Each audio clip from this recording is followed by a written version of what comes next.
je peux y aller? Cette autre personne qui arrive ne t'interrompt pas. Oui, oui. Elles se glisseront en silence. Il va y avoir quelques photos. Il y a des Bonjour. slides plus visuels que d'autres. Certains, oui. Les premières ou les dernières? Plus les premières quand même. Donc on peut commencer par prendre quelques photos ici. On va vas-y, et puis ne t'étonne pas s'il y a des bruits d'appareils photo. D'accord. On t'entend bien. On entend bien. Ok. Alors je vais commencer maintenant cette conférence sur différents types de fossiles qu'on peut trouver sur l'île de Wight. Des fossiles notamment que j'ai pu trouver moi-même lorsque j'ai travaillé au musée de l'île de Wight de Dinosaur Isle, donc l'île des dinosaures. Alors tout d'abord, où est-ce que c'est exactement l'île de Wight? On voit bien ici que c'est dans la Manche entre l'Angleterre et la France, un peu plus proche de l'Angleterre. Alors c'est un lieu très prisé pour la paléontologie, mais aussi, pas que, mais aussi pour la géologie. Alors comme vous pouvez le voir sur cette carte, on voit bien tout ce qui va être ici vert et rouge, on a du Crétacé inférieur. Et tout ce qu'on va plutôt avoir ici en blanc, donc c'est du calcaire du Crétacé supérieur. Et tout ce qu'on a au-dessus, c'est plutôt du tertiaire. Donc on a une géologie qui est très simple, vraiment du tertiaire au nord et du Crétacé au sud. Et comme on peut le voir ici, sur certaines côtes, on voit bien toutes les formations géologiques qui se rencontrent. Donc en fait, en se baladant simplement sur la plage, on peut observer vraiment toutes ces formations.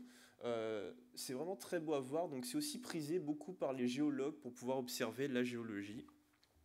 Mais on connaît cette île surtout pour les dinosaures, les nombreux dinosaures qui ont été découverts depuis le début de la paléontologie vraiment moderne. Alors moi, personnellement, j'ai pas trouvé vraiment énormément de fossiles, mais j'en ai trouvé quelques-uns quand même. J'ai trouvé ce que vous pouvez voir ici à gauche de l'écran, donc c'est un os assez grand, que j'ai d'ailleurs emmené avec moi. Vous pouvez le voir, il fait à peu près la taille de mon poing. Alors déjà, comment je peux dire tout simplement que c'est un os, on dirait un gros caillou?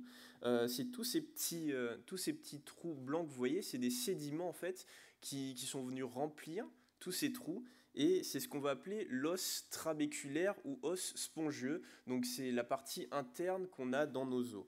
Donc ça vraiment, ça nous permet de dire ici qu'on a un os. Et alors, on ne voit pas la partie externe de l'os, vraiment la partie qu'on appelle os cortical. Donc, on pourrait s'imaginer que ça vient d'un os beaucoup plus massif. Donc, c'est vraiment l'intérieur d'un os. Alors, je ne peux pas vraiment dire ce que c'est. Je ne peux pas vraiment être plus précis dessus. Il n'est pas vraiment dans un état exceptionnel. Et à droite, ce que vous voyez, c'est une contre-empreinte en fait de dinosaures. Et c'est lorsque des sédiments vont remplir une empreinte de dinosaure tout simplement. Il y en a énormément sur l'île de Wight. Et en fait, ces sédiments vont solidifier et c'est ce qu'on va obtenir par la suite. Donc, je l'ai trouvé sur une île où on retrouve notamment sur une des plages, on retrouve énormément, notamment de ces empreintes. Alors ici, voici un petit chemin qui a été trouvé pas loin de là. Donc, un petit chemin de pas qui avait emprunté un dinosaure à l'époque sur le paléosol qu'on retrouve sur ces plages. On voit bien ici les trois doigts qu'on peut observer plutôt facilement sur cette empreinte. Donc voilà, sur le paléosol du Crétacé inférieur, sur la plage des Yaverland. Alors les dinosaures, maintenant je vais vous en présenter quelques-uns pour savoir à quoi pourrait appartenir cet os ou cette empreinte de pas. Donc alors ça c'est deux dinosaures très très récents qui ont été tout juste découverts l'année dernière au musée de l'île de Wight. On peut voir ici Ceratosuchops inferodios, une représentation qui a été faite. Donc alors son nom signifie face de crocodile à cornes pour Ceratosuchops, et inferodios c'est le héron des enfers. Donc le héron des enfers à face de crocodile à cornes. Pourquoi héron des enfers, c'est plutôt dû à son écologie, qu'on suppose être proche du héron, et Ceratosuchops, tout simplement dû à son visage, et notamment sa petite corne qu'on retrouve au-dessus, qu'on a pu trouver avec le fossile. Ici, on le voit à l'avant et à l'arrière, on retrouve Rhiparovenator milneri. Alors, Rhiparovenator, c'est le chasseur des rivières, là encore dû à son écologie qu'on suppose. Et Milneri, c'est en l'honneur de Angela Miner, qui a beaucoup travaillé dans la paléontologie, notamment sur les Spinosauridae, puisque tous les deux font partie de de la famille des Spinosauridae. Donc de la même famille que par exemple le Spinosaure, le Baryonyx ou le Suchomimus, pour citer juste les plus fameux d'entre eux. Euh, et ils vont d'ailleurs aider à créer un tout nouveau genre des Ceratosuchopsini, dans lesquels on va les ranger tous les deux, plus Suchomimus. Alors ici, je peux vous montrer ce qu'on a trouvé tout juste l'année dernière sur la plage de l'île de White. Donc c'est des parties du crâne, partie avant, le prémaxillaire et les parties arrière du crâne qu'on a trouvé pour les deux dinosaures. Et pour Rhiparovenator, on a pu trouver des vertèbres caudales, donc de la queue ici que vous pouvez voir, qui ont été trouvées notamment par un amateur qui se promenait sur la plage tout simplement. Alors un autre dinosaure qui a lui aussi été nommé très très récemment, donc en décembre dernier, sur l'île de White. Euh, alors lui par contre il a été trouvé en 2004, ça fait un moment qu'il est au musée, et on a trouvé quelques vertèbres de ce dinosaure, Vectiraptor greni, donc Vectiraptor qui veut dire le voleur de l'île de White, et Greni en l'honneur de Mike Green, en fait, qui a trouvé et préparé le fossile. Donc là, on a une petite représentation de lui qui a été faite ici. On le voit avec pas mal de plumes. Il s'agit d'un dinosaure, d'un Dromaeosauridae, et donc très proche des oiseaux modernes. On a d'ailleurs vu beaucoup de similitudes en fait entre ce fossile et les Dromaeosauridae d'Amérique du Nord en fait, montrant qu'à un moment il y a dû y avoir un échange. Vous pouvez voir ici des petits sédiments qui ont rempli les vertèbres. En fait, ce qu'il y avait là, c'était des sacs d'air. Et en fait, dans ces sacs, et en fait, c'est très commun chez les dinosaures théropodes, et évidemment chez les oiseaux modernes, mais aussi chez des grands dinosaures comme les sauropodes, on en retrouve. Et chez les ptérosaures aussi. Donc voilà.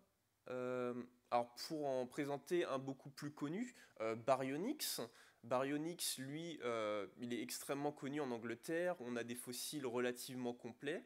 Et sur l'île de White, alors on n'a pas de fossiles aussi complets qu'on retrouve. En général, pour Baryonyx, on retrouve des dents, on retrouve des morceaux d'os.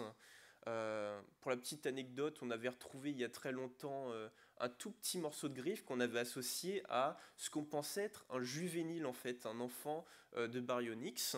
Mais actuellement, on suppose que c'était en fait c'était en fait un fragment qui appartenait à une griffe beaucoup plus grande d'un adulte en fait de Baryonyx. Et avec la découverte très récente des deux autres Spinosauridés, on peut même supposer que ça pourrait leur appartenir plutôt à eux. Alors maintenant, je vais vous parler aussi d'un des dinosaures les plus célèbres d'Angleterre, Neovenator saleri, qui est resté pendant de nombreuses années tout simplement un des dinosaures théropodes les plus complets qu'on avait en Angleterre. Il a été trouvé sur l'île de White il y a à peu près 40 ans. Et là, vous pouvez voir une reconstitution avec quelques vrais matériels fossiles qu'on peut retrouver ici, que j'ai pris en photo au musée de l'île de White. Donc très impressionnant à voir en vrai. Euh, alors, Néovénator, déjà, ça veut dire le nouveau chasseur. Et dû au fait que, comme je vous ai dit, il est extrêmement complet, on a quand même eu plus de 70% du squelette trouvé. Il y a eu énormément d'études qui ont été faites sur lui. Alors, notamment au niveau de sa mâchoire. Vous pouvez voir qu'il avait un réseau neural assez important. En fait, un peu comme les requins. Ils s'en servent, eux, pour repérer les courants électriques dans l'eau. Alors là, évidemment, il n'était pas dans l'eau, donc ça ne servait pas du tout à la même chose. Mais des études ont pu montrer que ça pouvait être utile. Par exemple, on suppose, lorsqu'il s'attaquait à des carcasses, lorsqu'il mangeait, à faire la différence entre les os vraiment et la chair. Et qu'il avait horreur vraiment de s'attaquer, on suppose, aux os. Alors là, je vous montre quelques images d'Eotyrannus lenghi. Donc Eotyrannus, ça veut dire le tyran de l'aurore. Comme son nom l'indique, il fait partie de la même famille que le tyrannosaure, donc un tyrannosauridé. Et Et d'ailleurs, c'est très rare de retrouver des tyrannosauridés en Europe. Généralement, on va plus les retrouver en Amérique du Nord ou en Asie. Et donc, voilà, c'est un des rares tyrannosauridés qu'on a pu retrouver en Europe. Malheureusement, c'était un juvénile, donc on a un peu de mal à estimer quelle taille il pouvait vraiment atteindre. Mais ici, vous voyez une petite représentation, toujours au musée de l'île de Wight, qui a été faite. Et bon, certains la jugent un petit peu trop maigre. Il faisait à peu près, on estime, 4 à 5 mètres pour seulement 100 kilos. Donc c'était voilà, c'était un petit chasseur. Euh, Et alors, je vais vous parler un petit peu des sauropodes, puisque je ne peux pas ne pas en parler. Il y en a quand même pas mal qui ont été trouvés. Mais il faut savoir que généralement, sur l'île de Wight, ils ont été nommés d'après une seule vertèbre, ou je vais vous en montrer un qui a été nommé d'après une seule dent. Donc, on a vraiment très peu de matériel fossile sur eux.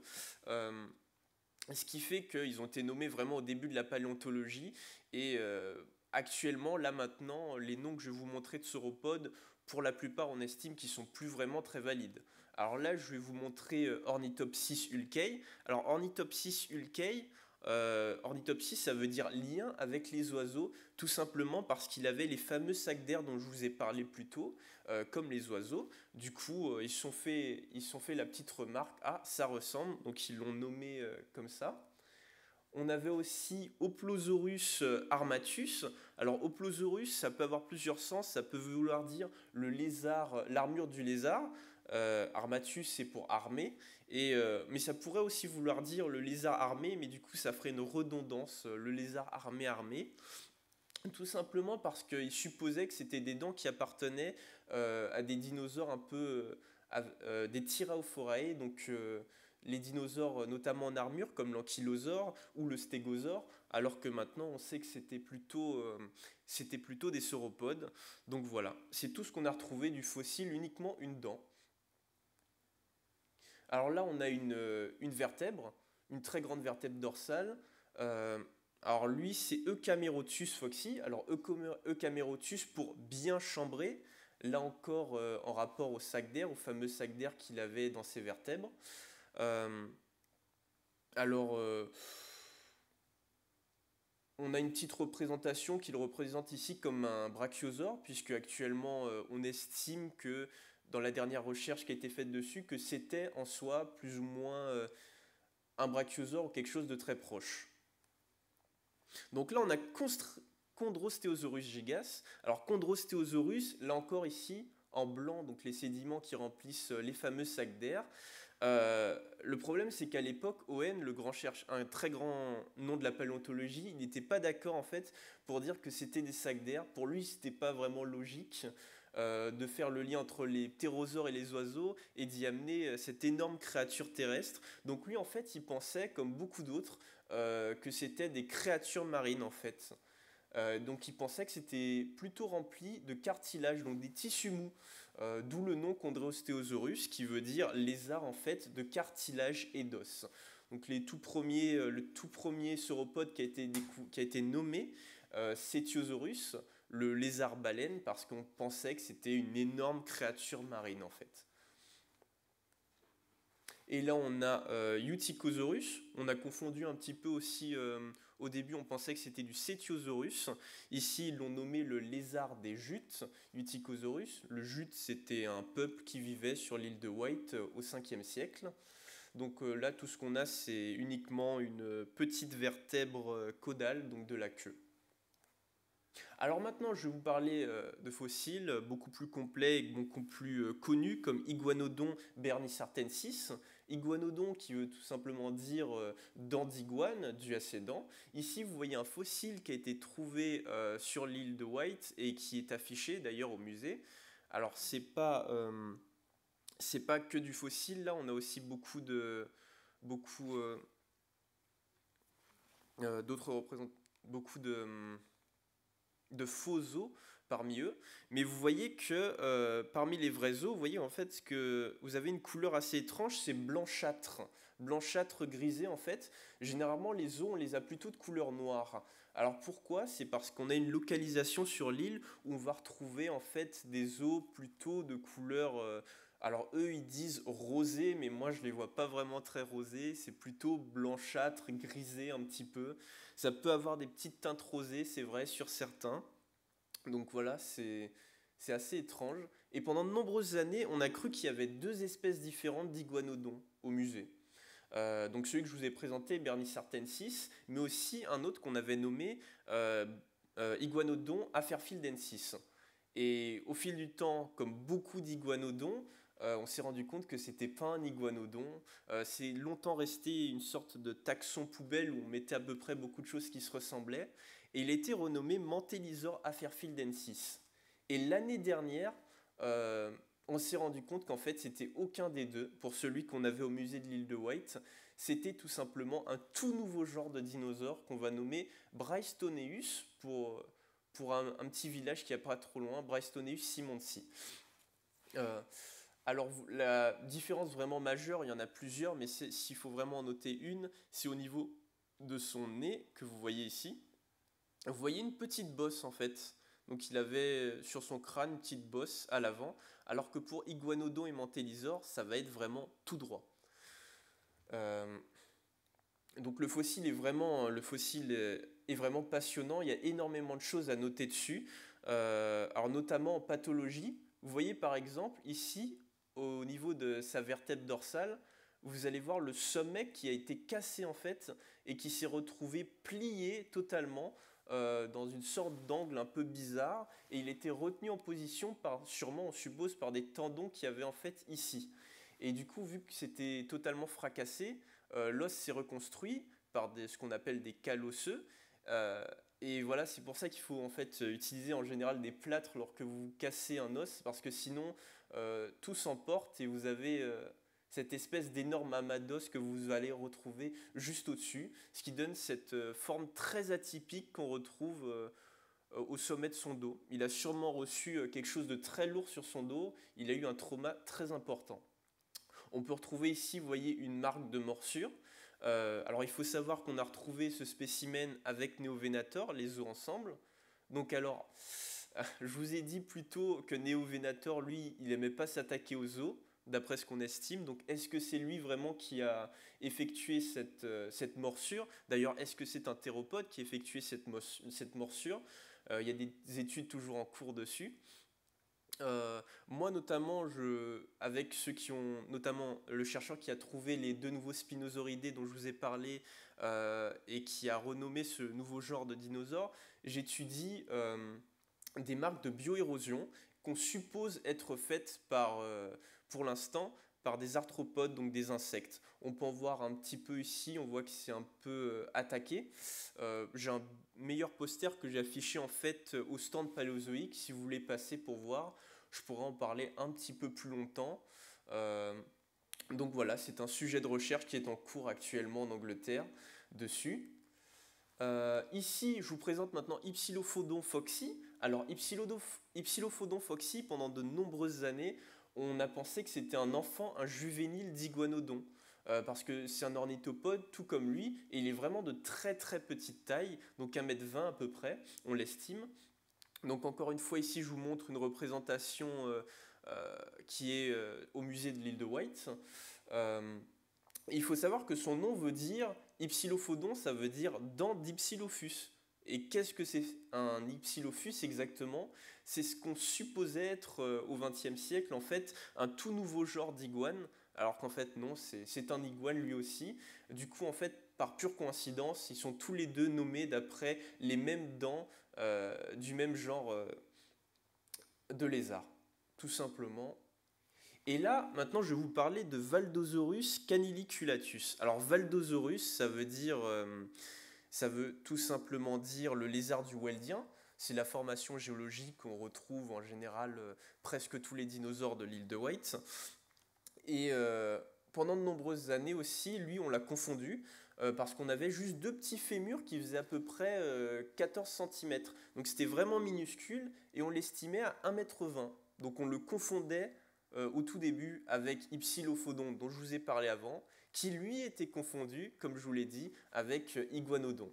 Mais on a trouvé assez récemment, en 2016, un squelette beaucoup plus complet ici, que vous voyez au musée, encore une fois, de l'île de Wight.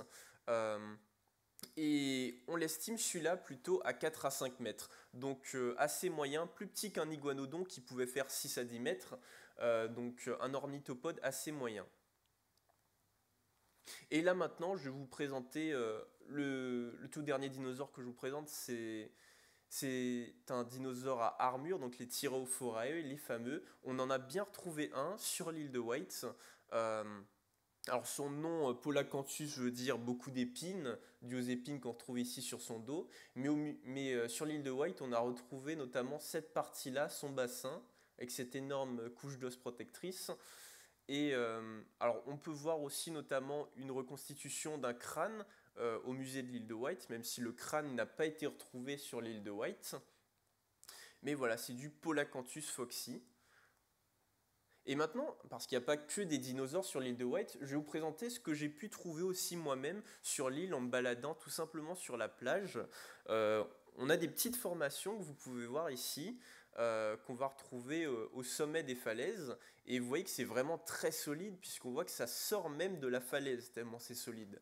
Et une fois que ça se casse, ça tombe tout en bas de la falaise, et on a ces énormes rochers très compacts, et dedans, tous les petits trucs noirs que vous voyez, c'est potentiellement de l'os. Du coup, faut casser, mais c'est très dur, puisque comme je vous ai dit, c'est très compact, et les os, c'est très fragile. Du coup, en général, quand on essaie de les dégager, ça se fracasse totalement. Donc, on essaie plutôt de les préparer au musée. J'ai trouvé des petites mâchoires de poisson, de pycnodontes, mais j'ai trouvé aussi notamment ce que vous pouvez voir ici comme étant une épine en fait de requin. Puisque certains requins, à cette époque-là du Crétacé inférieur, avaient des épines sur leur dos, Ibodus notamment. Et voilà, c'est un morceau d'épine, comme vous pouvez voir, très fracassé, puisque j'ai essayé de le dégager. Euh, mais on peut retrouver ça relativement très facilement. On peut aussi retrouver du crocodile, cette fois dans la partie nord de l'île, donc le tertiaire. Ici, vous avez diplocynodonte, donc ça veut dire deux dents de chien, tout simplement à cause des deux canines très proéminentes qu'il avait ici, à l'avant du crâne. Donc là, on a un petit crâne qui était vraiment minuscule, 14 cm à peu près. Euh, donc c'est un spécimen juvénile, un enfant. Et moi, qu'est-ce que j'ai trouvé? J'ai trouvé ces petites plaquettes qu'on peut retrouver, qu'on appelle des ostéodermes. Donc c'est des petites plaques d'os qui vont avoir en fait notamment sur leur dos, sur le ventre. Alors celui-là, il en avait aussi sur la queue et sur la tête. C'est des petites protections en fait.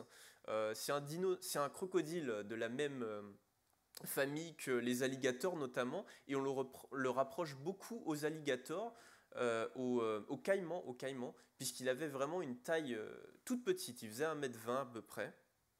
J'ai aussi trouvé quelques vertèbres, ça se trouve très facilement dans certaines formations, hein. Vraiment en se baladant sur la plage, on en a pas mal. Donc vous pouvez voir là ici quelques petites vertèbres. J'ai trouvé aussi un morceau de mâchoire, cette fois d'un juvénile, donc d'un petit enfant, donc qui était relativement vraiment très petite, comme je vous ai dit. Et maintenant, je passe sur les tortues. Alors là où j'ai trouvé les crocodiles, c'est Bollner, la formation de Bollner. Donc on retrouve essentiellement sur cette formation aussi des tortues en quantité vraiment abondante. Donc là, c'est un fémur, donc c'est la partie distale du fémur, la partie la plus éloignée du corps. Et, euh, et en fait, je l'ai trouvé tout simplement en me baladant sur la plage encore, comme tout ce que je vous ai déjà dit. J'ai trouvé aussi notamment ce que vous voyez là, on appelle ça aussi de l'ostéoderme, donc c'est la carapace de cette tortue qu'on appelle Trionyx, donc trois ongles, parce qu'il avait notamment trois ongles proéminents. Vous voyez ici le seul représentant actuel, c'est les tortues que vous connaissez peut-être à carapace molle. Aujourd'hui, on en retrouve uniquement en Afrique, mais à une certaine époque, c'était très abondant partout dans le monde. Donc vous voyez, c'est très joli, ça fait tous ces petits reliefs en fait sur le dos. Et bon, en général, on reconnaît c'est du Trionyx. Alors, il n'y a pas que du Trionyx, il y a aussi de l'hémis comme tortue. Donc, hémis, ça veut dire tortue d'eau douce. On voit bien les petites nervures ici sur cet ostéoderme. Ici, là, on voit la petite connexion avec les vertèbres. C'est la partie ventrale ici. Et là, je vous ai mis plutôt un gros morceau. Et si on le met de côté, on voit bien en fait que c'était le rebord de la carapace, vraiment, qu'on avait. Alors là, je vous montre maintenant un morceau beaucoup plus massif que j'ai pu apporter avec moi aussi.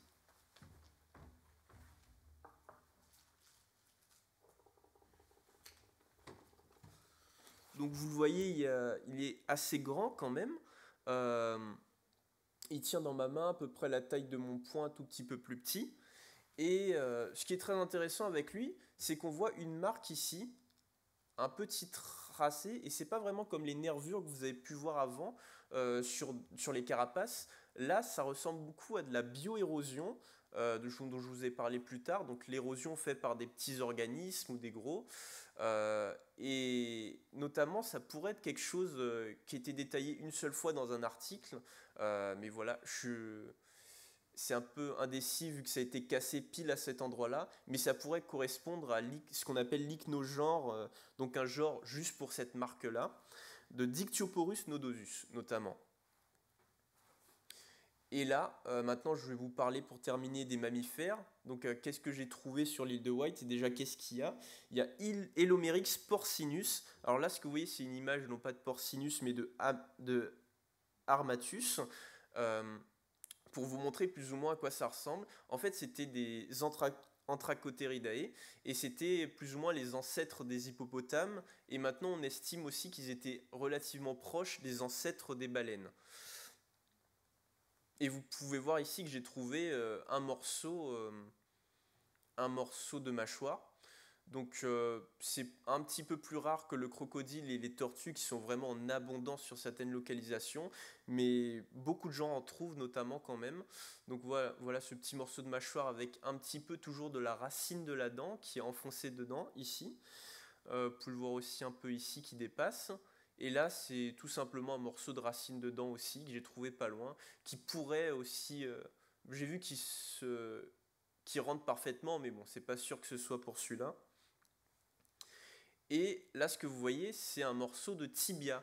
Donc tout le bas de votre tibia, encore une fois, la partie distale, la plus éloignée du corps. Et cette marque est vraiment très reconnaissable pour dire que c'est la partie distale du tibia. Donc voilà, assez intéressant à noter.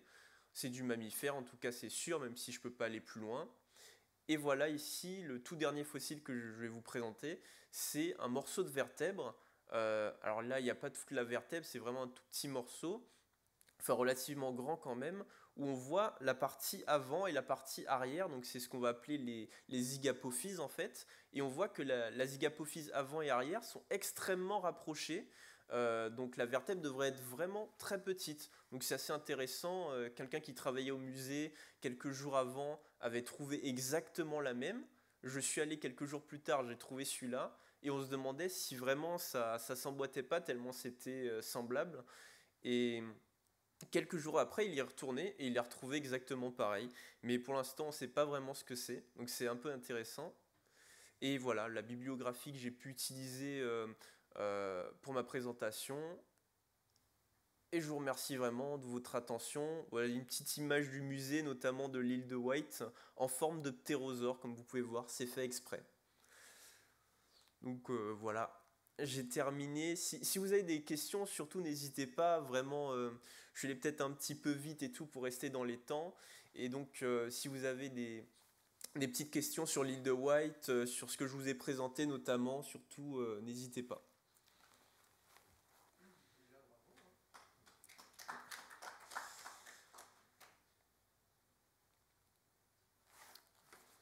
Tu as trouvé des empreintes de théropodes, mais est-ce que tu en as trouvé tout ce qui est sauropodes et tout? Alors, pour les sauropodes, non, personnellement, j'en ai pas trouvé. Je sais que certains chercheurs en ont trouvé, c'est connu, mais c'est vraiment très dur à identifier puisque c'est rond, en fait, c'est énormément rond. Donc, c'est vraiment très dur de dire si on a juste un rocher, en fait, ou si c'est vraiment l'empreinte.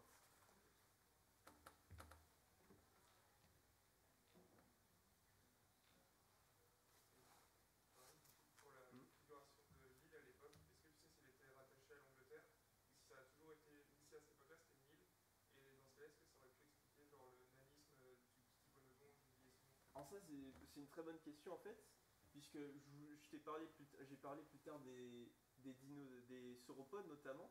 Et en fait, on estime que les sauropodes, ils vivaient pas sur l'île. En fait, ils passaient sur l'île puisqu'il n'y avait pas assez de nourriture sur l'île pour qu'ils puissent y rester notamment. Donc s'ils pouvaient y passer, on sait que c'était plus ou moins rattaché à l'époque. Mais voilà, ils venaient mourir sur l'île, mais ils n'habitaient pas sur l'île. Donc possiblement un bras de terre à marée basse. Possiblement, oui.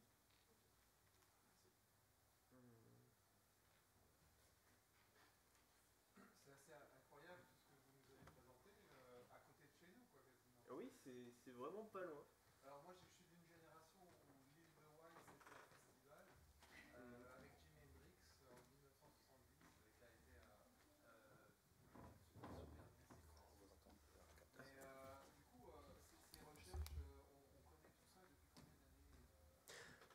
Alors vraiment, depuis, comme je vous le disais, le début de la paléontologie moderne avec notamment Owen dont je vous ai parlé, c'était vraiment dans les plus anciens nommés, c'était aux alentours de 1860, quelque chose comme ça, vous voyez.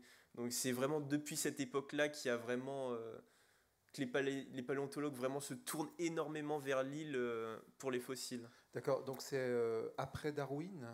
Parce que Ah, je sais qu'il y a eu des études de Darwin pas très mhm. très loin, sur une falaise, il me semble, non? Ou c'est peut-être en Écosse, non? Je sais plus. Oui, bah d'ailleurs, il y avait une petite anecdote aussi que j'ai pas pu placer. Il y avait notamment un musée où Darwin était en fait. Et, enfin, pas un musée, un hôtel notamment. D'accord, Je crois que malheureusement il doit être détruit ou quelque chose comme ça, mais voilà, vous pouvez aller à l'hôtel où était Darwin notamment. d'accord.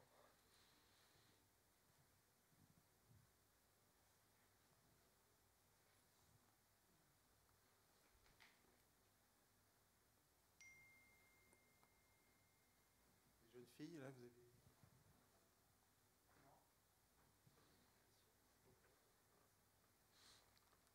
Voilà, si c'est tout, s'il n'y a pas d'autres questions, je peux aussi placer que euh, ça va être potentiellement en lien avec lui aussi pour faire des petits séjours. Alors le premier va avoir lieu cet été, puis ça fait un moment qu'il voulait faire des séjours en Angleterre et dû à ce que j'ai fait tout simplement au musée, mes connexions avec le musée notamment, il va quelque chose un séjour qui va s'organiser notamment euh, en juin, euh, fin juin, début juillet en fait, sur l'île de White. Donc si ça intéresse certains d'entre vous, voilà. Et je termine sur ça.